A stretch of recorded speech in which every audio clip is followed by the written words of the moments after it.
এত দূর থেকে তুললে কি করে হবে? আমাকে এইটি ঘরের তৈরি দই, আমার গিন্নি নিজে বানিয়েছে। এই প্রথমবার বানালো টেস্টিং করার জন্য যে কেমন হচ্ছে। বাবুর জন্য, অর্থাৎ আমাদের রিক বাবুর জন্য। রিক বাবু দই খেতে খুব ভালোবাসে, তাই বাইরের দই দেওয়ার থেকে নিজের তৈরি দই করে খাওয়ানোর জন্য এটা প্রথমবার তৈরি করলো।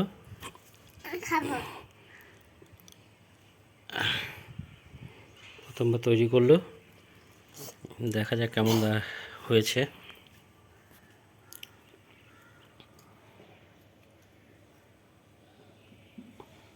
এটা মা বানিয়েছে নিজে তোমার জন্য।